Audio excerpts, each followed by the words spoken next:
A paz de Jesus, amém? Amém. Graças a Deus. Não se canse, tá? Mas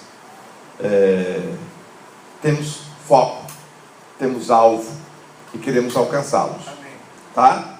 Este ano o nosso tema é a Igreja Resgatando a Essência. Nós temos 4 direções a seguir. Nós queremos ir para frente, nós queremos ir para cima, nós queremos ir para dentro e nós queremos ir para fora.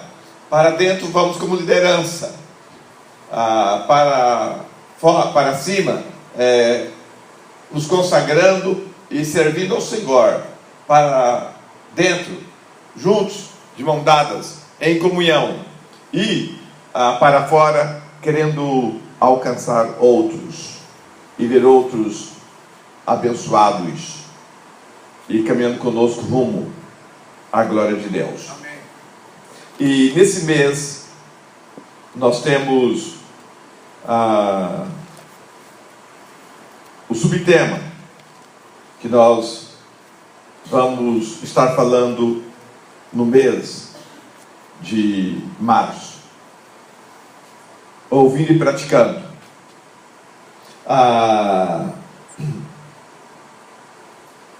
Quando hoje de manhã eu vi ouvindo e praticando, me veio comigo, devia ter colocado ouvindo e escutando. Ouvindo e escutando. Porque uma coisa é ouvir, outra é escutar. Podemos ouvir e não escutar. Ouvir é uma ação passiva.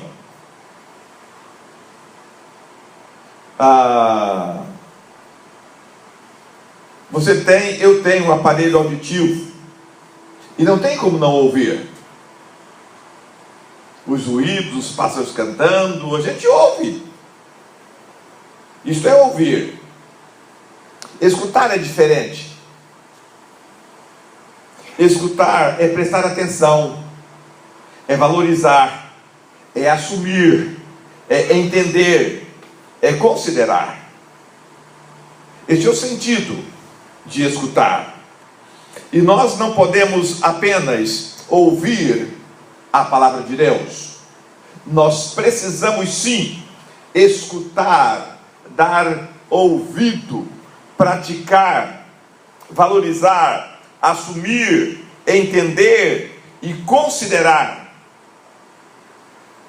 a palavra de Deus. E esse é o nosso alvo no mês de março: te ajudar e nos ajudarmos a escutar a palavra de Deus, ou seja, ouvi-la e colocá-la em prática. Abra sua Bíblia comigo em 2 Coríntios capítulo 3. Eu quero trazer uma palavra ao seu coração. Eu não vou ser muito longo, pelo menos não quero ser na minha palavra. Eu sempre me traio a mim mesmo. Quando eu não quero ser longo, eu sou. Mas espero que não seja assim hoje. 2 Coríntios capítulo 3. E eu quero meditar com você algo nesta noite. E quero te ajudar. Esta palavra é para te ajudar a produzir mudanças na sua vida. 2 Coríntios capítulo 3. Você encontrou? Amém? Amém. Começamos porventura outra vez a recomendar-nos a nós mesmos? Ou temos necessidade, como alguns, de carta de recomendação para vós, outros, ou de vós? Vós sois a nossa carta, escrita em nosso coração, conhecida e lida por todos os homens, estando já manifesto como carta de Cristo, produzida pelo nosso ministério, escrita não em tábuas de pedra, mas em tábuas de carne, isto é, nos corações. E é por intermédio de Cristo que temos tal confiança em Deus.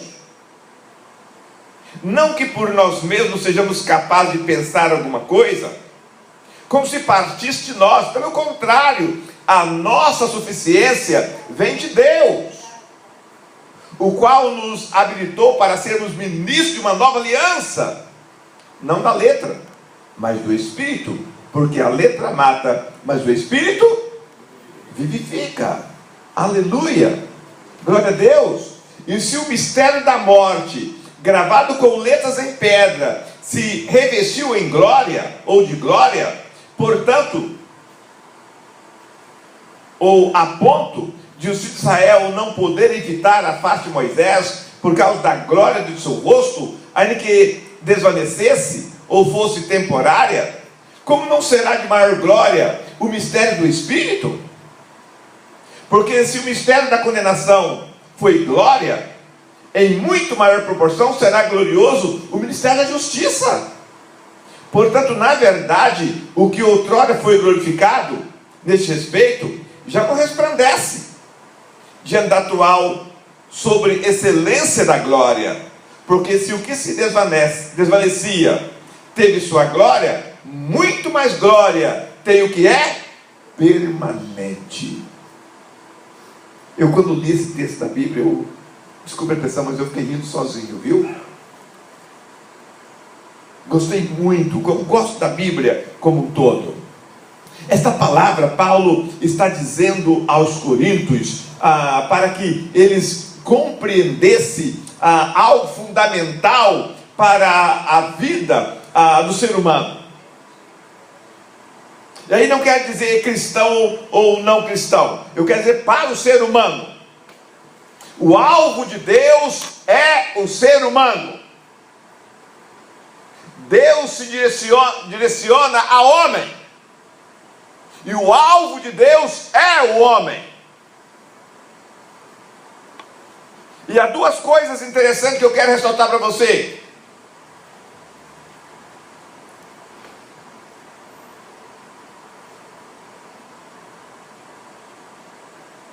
Primeiro, o ministério da letra, e depois o ministério do Espírito. E espero que você compreenda isso. Paulo, falando aos coríntios aqui, ele está dizendo que a lei dada por Deus a Moisés era apenas letra, não tinha o Espírito.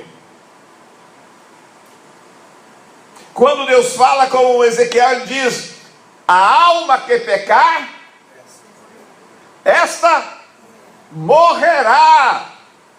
Jesus diz o contrário. O que está escrito hoje é o contrário: filhinhos, não pequeis, mas se todavia pecardes, tendo advogado junto ao Pai, Jesus Cristo justo. Aleluia. Lá na lei de Moisés, era a alma que pecar, esta morrerá. Tanto é que aquela mulher pega em adultério foi levada para ser apedrejada. Impiedosamente cumprir a letra, a lei, o que estabelecia a lei. Jesus disse: é assim? Está escrito? Que se façam, podem fazer. Então só, eu preciso que observe algo. Que foi? É que quem vai atirar a primeira pedra não pode ter pecado.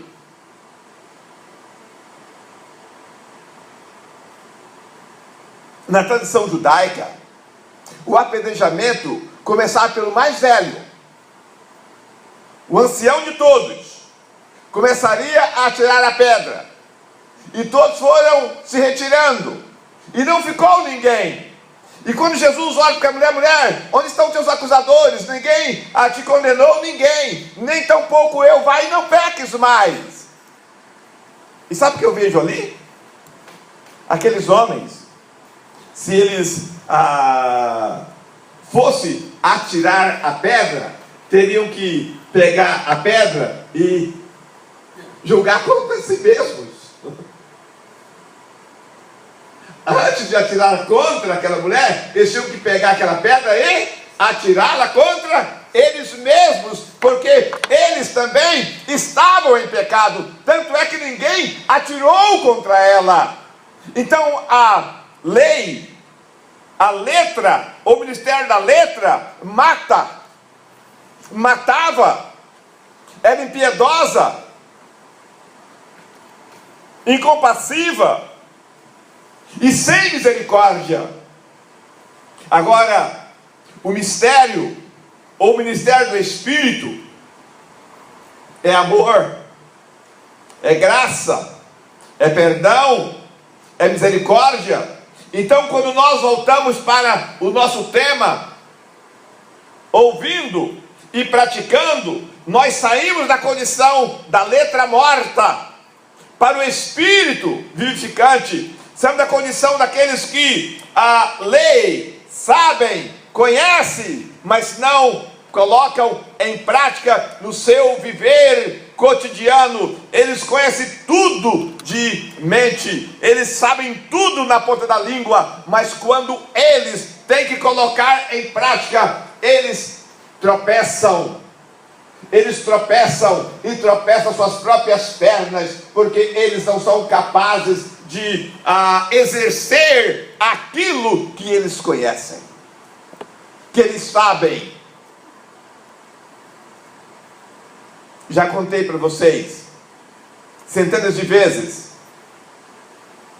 mas me permita mais uma vez falar isso com vocês. Isso me lembrou de hoje. Hoje faz 21 anos que eu cheguei em Campinas. Então, já sou de maior idade em Campinas, viu?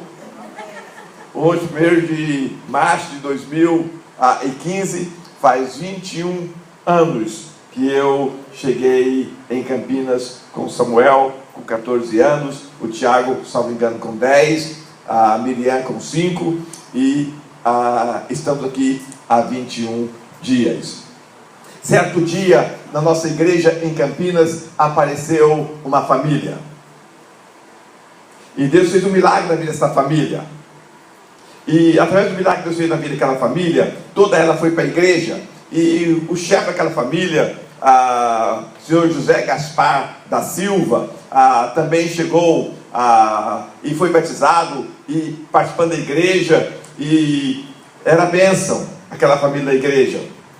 Porém, aos poucos, Gaspar, e ele não gostava de ser chamado de Gaspar, doutor Gaspar começa a não aparecer na igreja mais. E eu fui na casa dele. Cheguei lá e disse: "O que foi, doutor? O senhor não está aparecendo mais." Ele olhou para mim assim, e de forma assim, meio estranha, disse: "Eu não vou na sua igreja mais." Eu disse: "Que pena, doutor, o que foi que aconteceu? Está magoado comigo?" Ressentido? Não. "Então qual é o problema?" Ele disse: "Meu problema é um palmo." "Como assim?" Ele disse: "Eu sei tudo aqui, mas não chega aqui. Eu tenho problema de um palmo. Sei tudo aqui." E ele disse: "Pastor Justino, eu te admiro muito, mas eu conheço a Bíblia mais que você." E provavelmente ele conhecesse mesmo.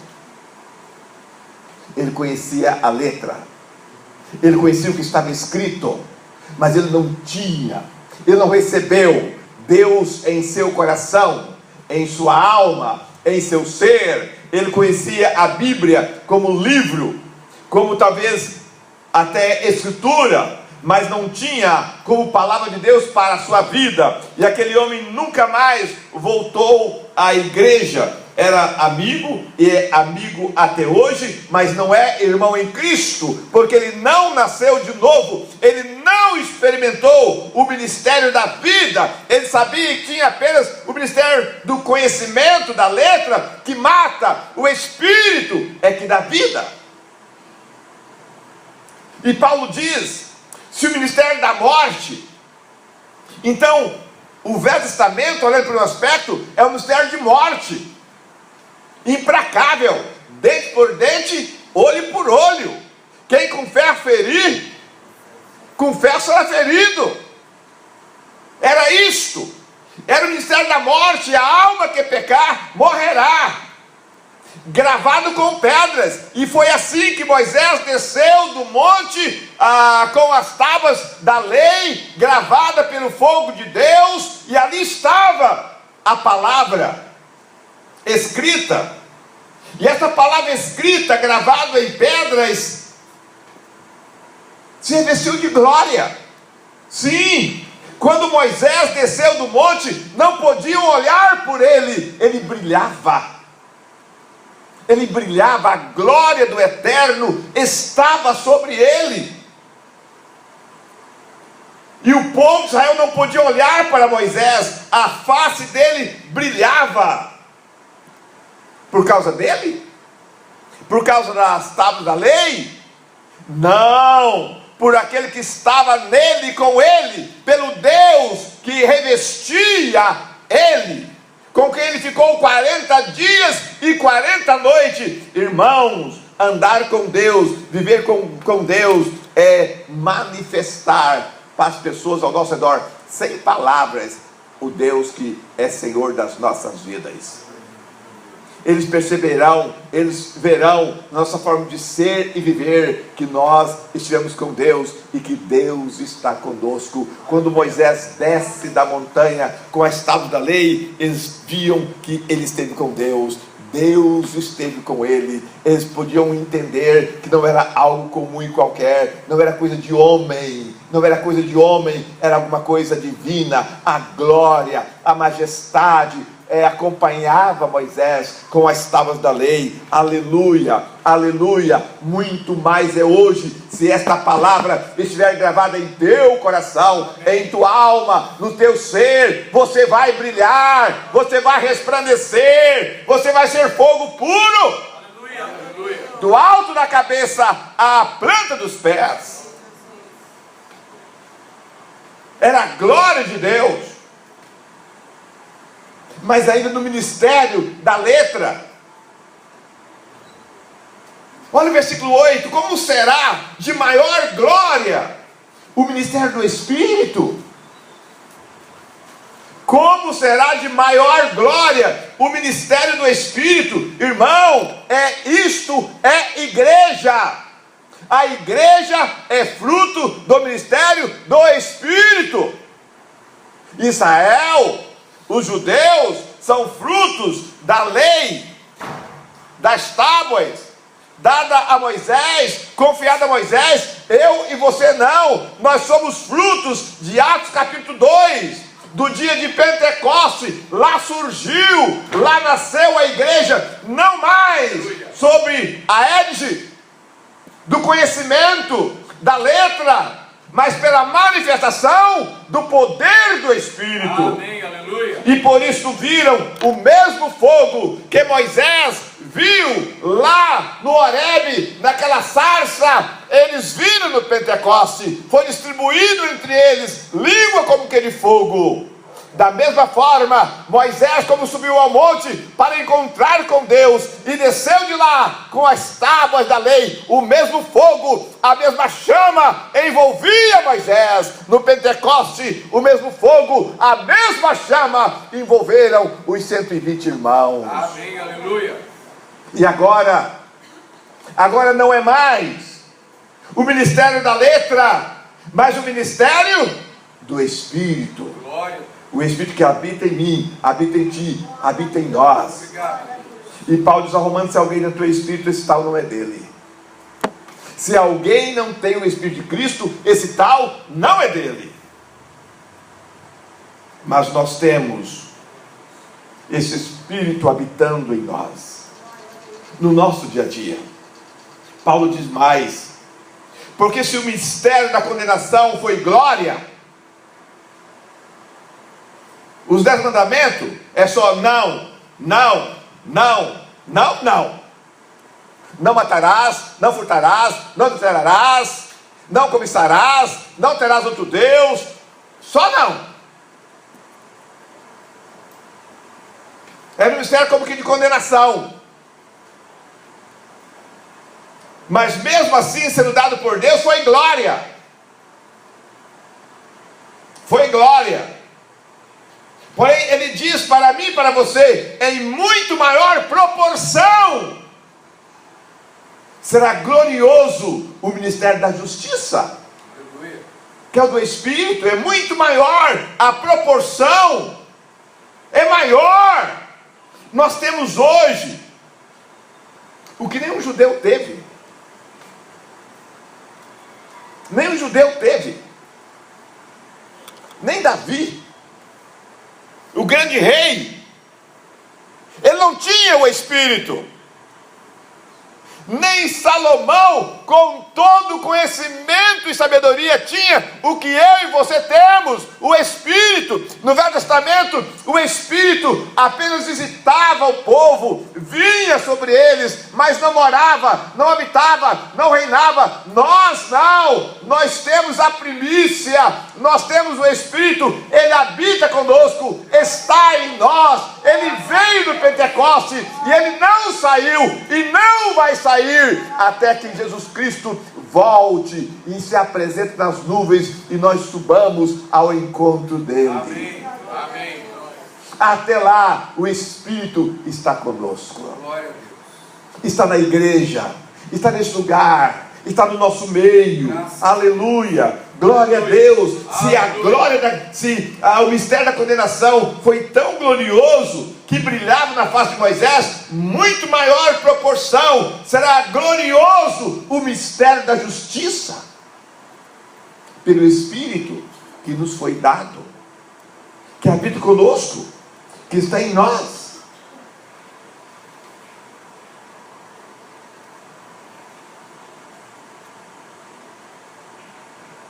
E ele continua dizendo: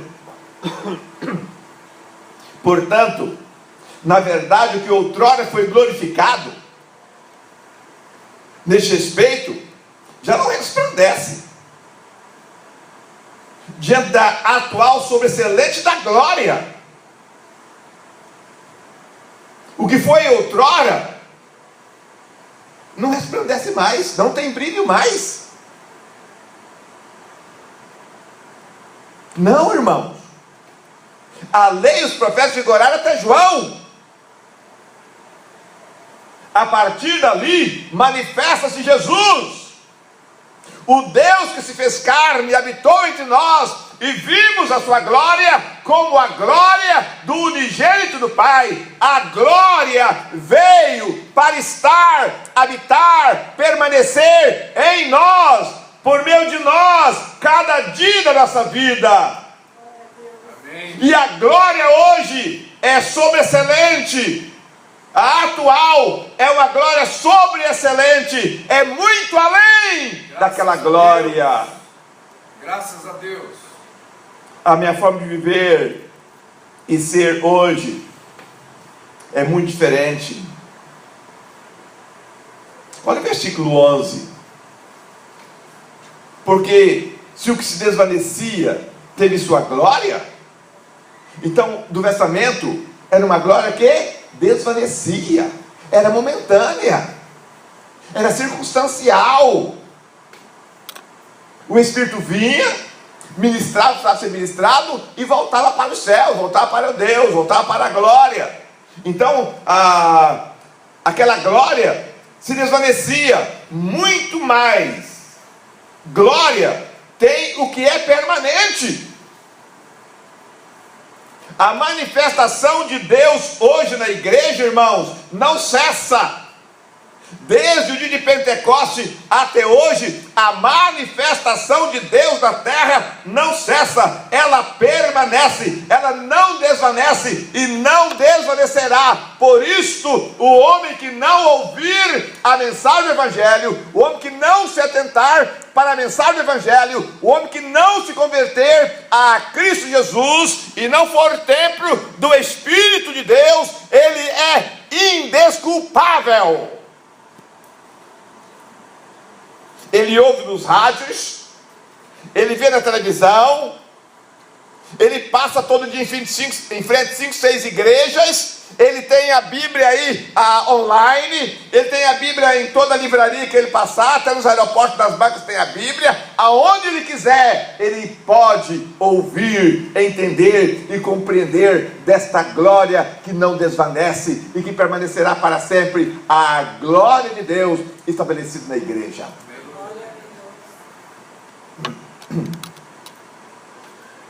não somos perfeitos.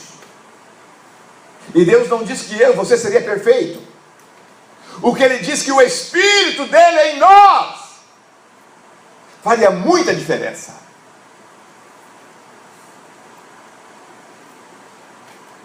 E Davi entendeu isto, quando disse: se o justo cair, ele não ficará prostrado, porque o Senhor, aleluia, Ele levanta, o levantará pelas mãos. Ministério da justiça, glória a Deus, do amor, da graça, da misericórdia. Quando alguém cai, nós atiramos pedra. Quando alguém cai, nós queremos pisar em cima. Quando alguém cai, nós aplaudimos porque achamos que é bom ver alguém derrotado, fracassado. Ontem, eu fui visitar uma irmã que nós amamos muito. E há algum tempo, ela não congrega mais conosco, porque começou a ter problema de saúde e não consegue dirigir para chegar aqui mais. E hoje, o quadro dela é assim, bem dolorido. Mas quando ela me viu, ela abriu um sorriso e disse: Pastor Justino, me batizou, e com um sorriso que me surpreendeu. A nora dela, que me disse para eu, se eu podia ir lá vê-la, orar com ela, disse: quando vê-la, não se assusta, ela está muito abatida. Mas não achei ela tão abatida como talvez pensasse que fosse achar. Mas gostei de quando ela me viu, aquele sorriso, aquele abraço gostoso, meu pastor. E ligou para eu ir lá, porque diz que mesmo com a demência dela, ela lembra de mim e ela fala do pastor Justino. E eu fui orar com ela ontem, tive lá um tempo com ela, e foi muito bom. Mas o filho dela é evangélico, congregou conosco um tempo, e ele virou para mim e disse: Pastor, o senhor está sabendo de fulano? Eu disse: não. O senhor sabia que o que aconteceu também? Não sei. Ele disse: fulano fez isto. Eu disse: é. Eu olhei para ele e disse: entendo, meu irmão, o homem está sujeito ao pecado. O homem está sujeito ao pecado. Vamos orar por ele. Vamos pedir a Deus por ele. Ele disse: mas é tão feio, né, pastor? Eu disse: é feio, mas a Bíblia diz que aquele que está de pé, veja para que não caia. E nós temos que vigiar. Ah, mas ele era pastor. Eu disse: ninguém está acima da possibilidade do pecado, mesmo tendo a vestígio de pecado, de pastor, ou de bispo, ou de apóstolo, de que quer que seja. O que nós precisamos, irmãos, é vivenciar essa glória permanente. E o que Jesus veio fazer no mundo é revelar em nós esta glória permanente, porque até ali a glória era momentânea, a glória era circunstancial, a glória às vezes até depois de uma vez por ano, como o sumo sacerdote, todo santificado, todo cheio de uma veste especial, entrava num lugar que só ele podia entrar uma vez por ano, e ali a glória se manifestava, e depois daquele dia é só esperar lá no outro ano, para outra vez depararem-se com a glória. Não, meu irmão, hoje, você, todos nós podemos ver Deus face a face. amém, amém. Se você não tem fé para ver no seu quarto, no seu escritório, ou na rua, no seu carro, você pode pelo menos vir aqui no culto de sexta-feira, de quarta-feira, que vem exercer a fé aqui, e ver e sentir a glória aqui, domingo de manhã, domingo à noite, e ver e sentir a glória de Deus aqui, porque a glória de Deus está conosco. Amém. E em nós. E quando nós entendemos isto, compreendemos isto, tudo muda na nossa vida.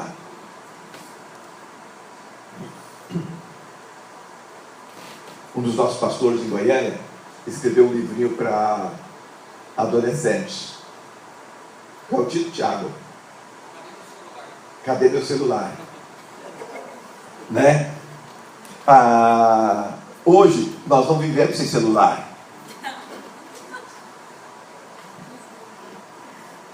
Eu só quero reiterar para alguns dos irmãos, quando chegar naquela porta ali, desligar o seu. Amém. Tá? Chega ali, desliga.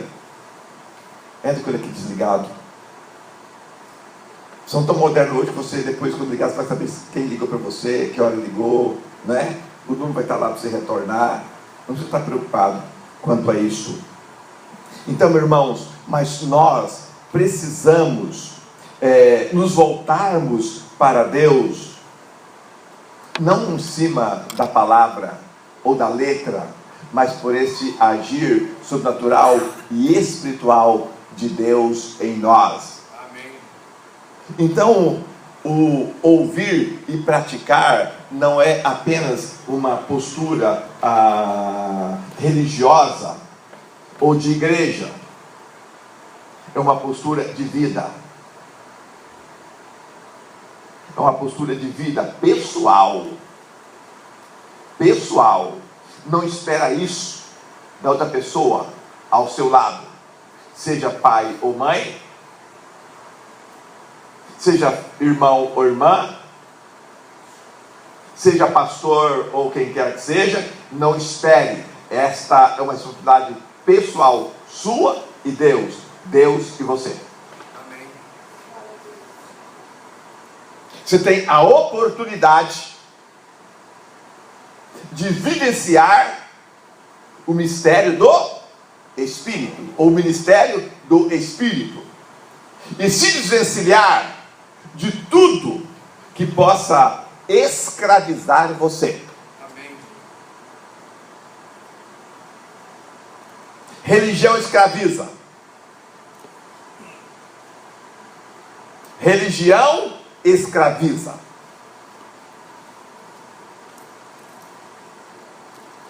Vá comigo para Mateus 23.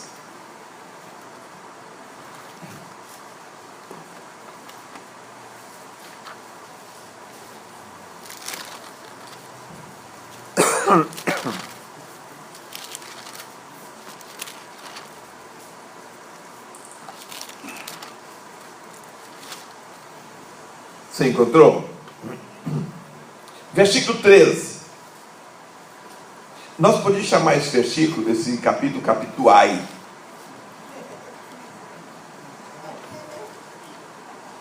O capítulo Ai.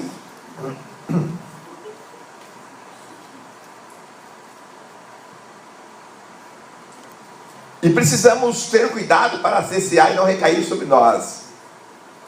E se recair, nos livrar, procurar nos livrar dele muito rapidamente, viu? Jesus falava com homens, líderes, zelosos e praticantes da religião. Cumpria ao pé da letra a religião dele. Mas Jesus vai falar assim: ai de vós, escribas e fariseus, hipócritas. Você tem coragem para olhar nos olhos de alguém e dizer: você é um hipócrita? Alguém quando mentir para você, você olhar e falar assim: você é um hipócrita, um mentiroso. Nós não temos coragem, não é verdade? Às vezes ouvimos e saímos quietinhos com aquilo que ouvimos. Jesus encontra os escribas e fariseus e vocês são os hipócritas.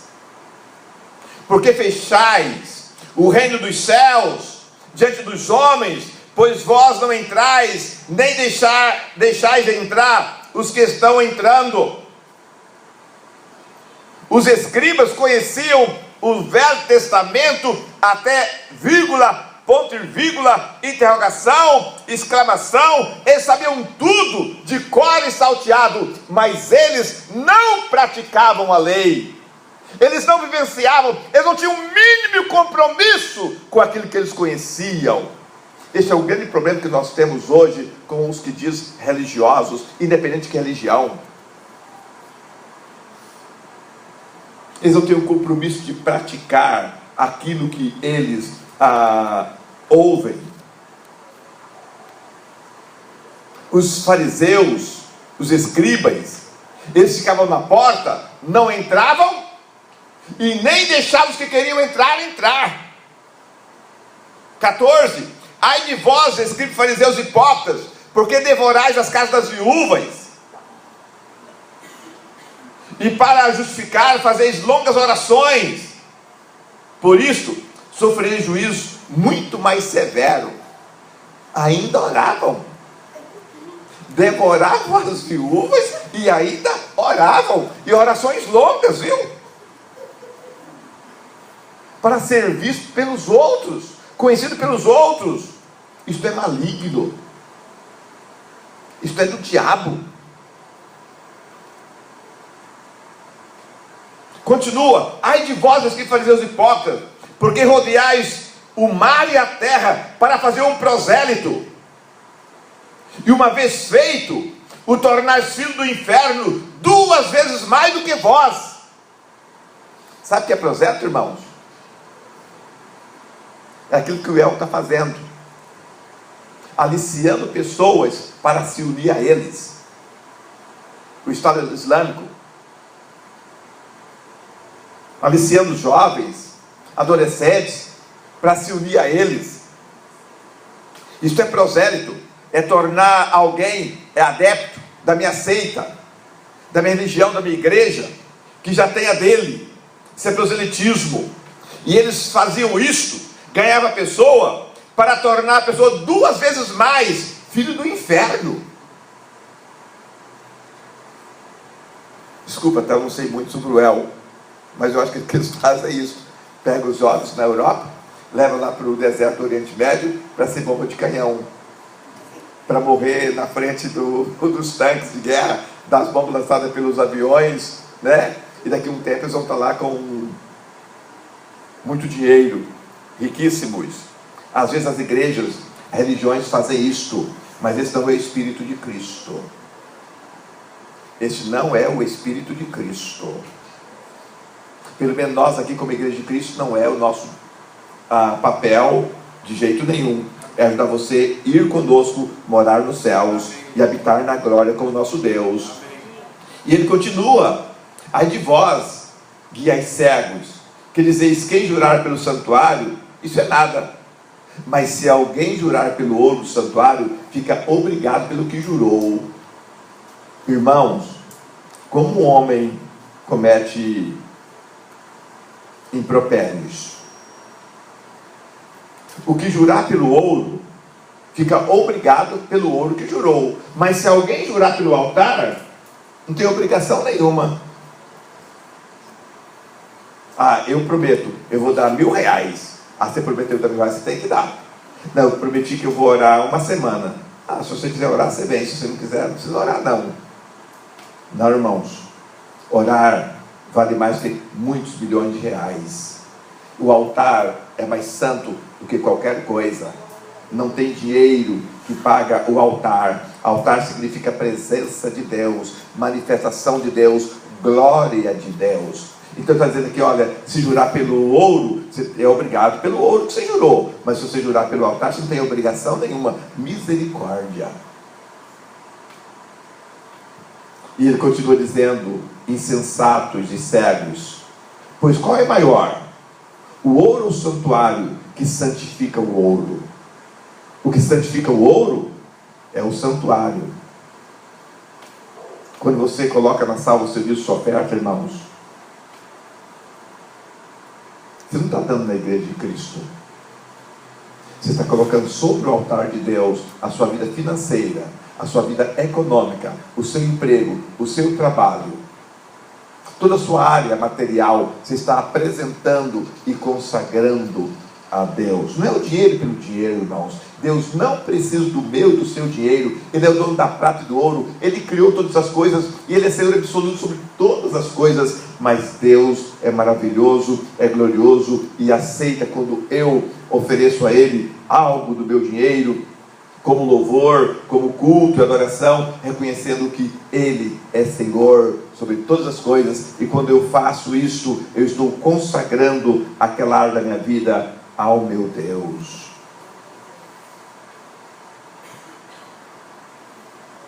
Pula comigo o versículo 23 e nós vamos encerrar.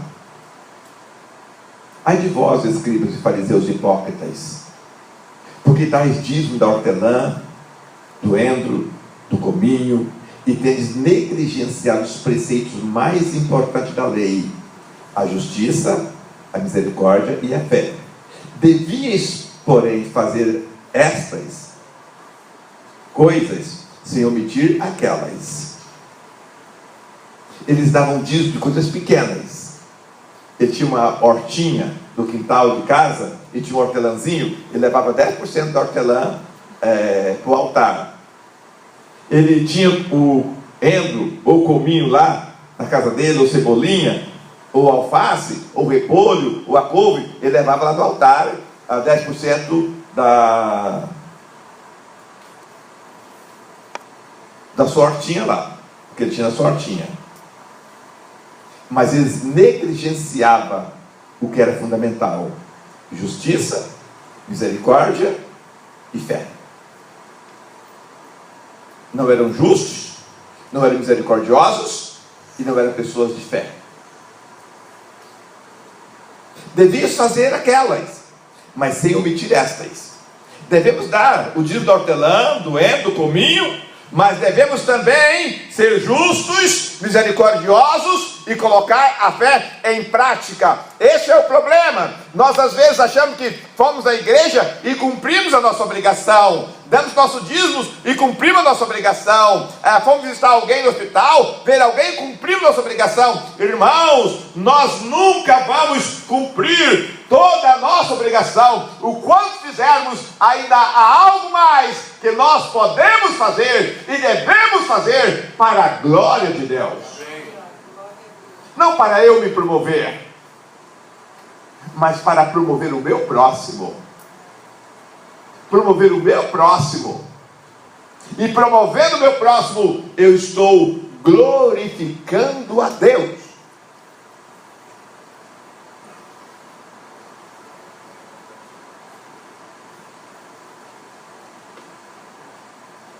O ministério do Espírito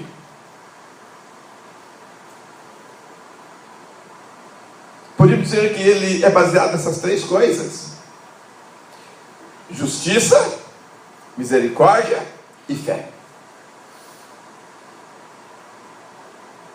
Ser justo, ser misericordioso e alguém que exercita a fé.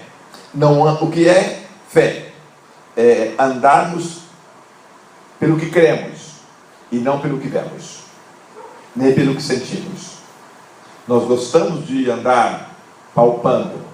A fé não precisa de palpar nada, comprovação de nada. A fé, ela subsiste por si mesma. A fé, ela se autossustenta quando ela é baseada, fundamentada, não na letra, mas no Espírito. É o Espírito que vivifica.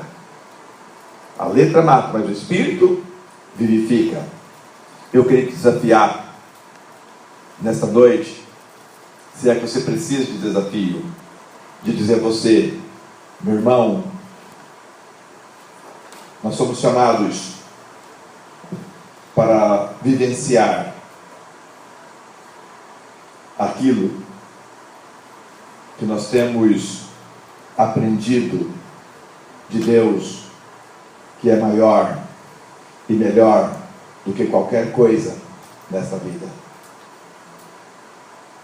O que é de Deus é maior e melhor do que qualquer coisa nesta vida.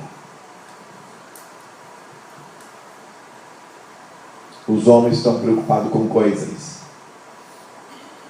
Coisas e coisas. Irmãos, eu não sei. Vai chegar um momento que coisas não vai resolver o seu problema.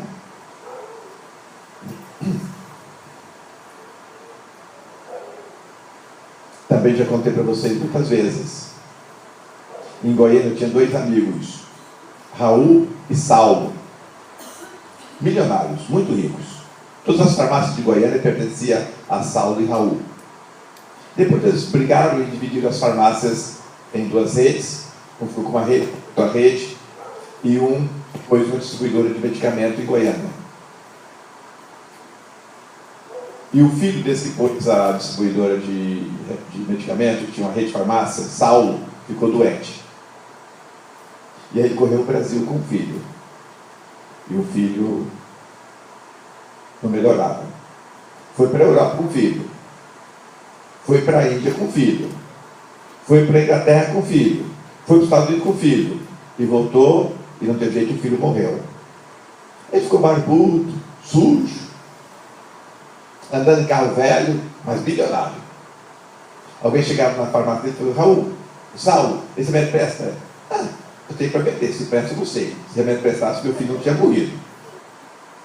Você quer comprar, você compra. Se presta eu não sei. Ele não tinha mais fé em nada. E tudo aquilo que ele tinha não tinha valor. Porque ele não tinha fé. Ele não tinha confiança, esperança em nada. Em nada. Ele perdeu o filho e ele morreu junto com o filho. Às vezes, nós vemos muito por coisas ou por pessoas. Pessoas falham, pessoas passam. Coisas são efêmeras. Eu tenho hoje, amanhã não tenho. Eu não tenho hoje e amanhã eu posso ter. Coisas são passageiras. A nossa vida tem que estar calcado em Deus mesmo, porque Ele é eterno e só Ele é eterno. O mais tudo passa. Tudo passa. Ele não passa. Ele não passa. Ele não passa. E eu quero concluir a minha palavra hoje dando algo a você para nós orarmos.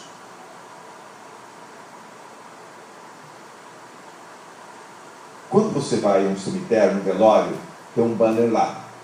E o pó volta ao pó como era. Em quase todo lugar que você vai tem essa frase lá. E o pó volta ao pó como era. Essa expressão é a parte de um versículo de Eclesiastes 12. E o versículo todo diz assim: e o Espírito volta a Deus que o deu, e o pó volta à terra como era.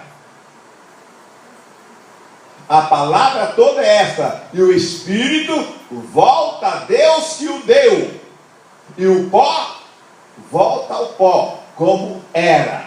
Eu e você voltaremos um dia para o nosso Pai. Amém. Você regressará à casa do Pai.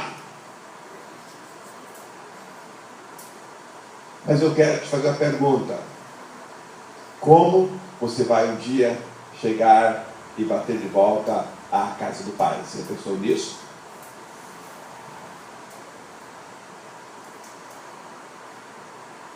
Com que cara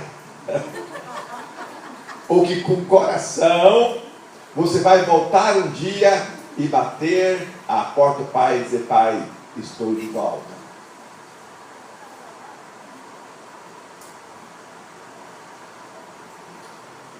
Fica com você essa pergunta, tá?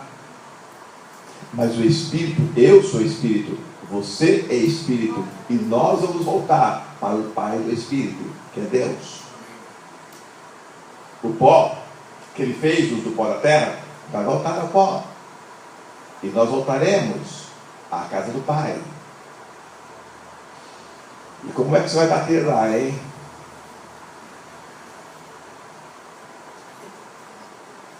Você está em comunhão com Ele aqui? Você está em paz com Ele aqui? Você está olhando cada dia nos olhos dele? Sentindo o amor dele por você e amando-o sobre todas as coisas? Eu até acho graça, viu?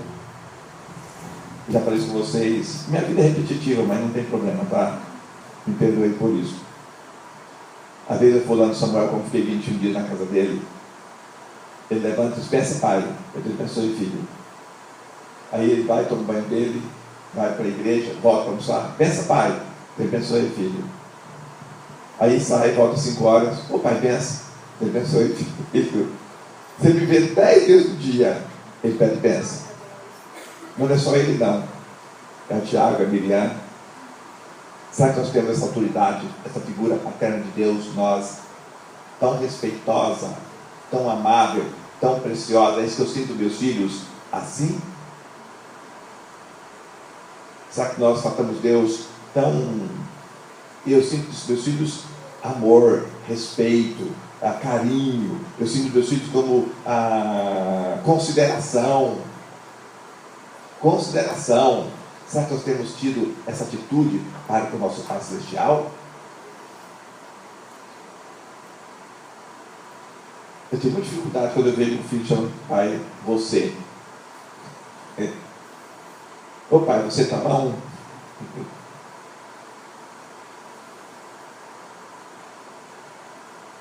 Às vezes nem você é, ô pai, você tá bom? Né? É uma figura de autoridade. Eu acho que muitos pais nem gostam que o filho chame de senhor. Não sei.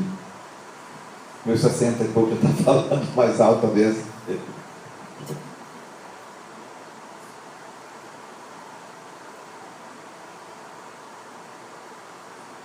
Pensa nisso. Existe o ministério da lei, ou da letra, e existe o ministério do Espírito. A letra mata, mas o Espírito vivifica. O ministério da lei, ou da letra, ele tinha glória, só que a glória se desvanecia. Ela era momentânea, passageira, mas o ministério do Espírito, a glória é permanente e eterna. Amém. Ouvir e praticar a palavra de Deus é estar no ministério do Espírito, é ter uma glória sobre nós permanente. Esta glória, quando nós chegamos na casa do Pai e chegamos lá, nós nem precisamos bater na porta, a porta vai estar aberta. A porta vai estar aberta, porque a glória de lá está cá. Amém. Eu nem precisarei bater na porta. O dia que eu voltar para lá, a glória que está em mim, automaticamente a porta estará aberta. Eu vou estar com Ele, Ele vai estar comigo, porque aqui Ele está comigo. Eu já estou com Ele. Aleluia, aleluia.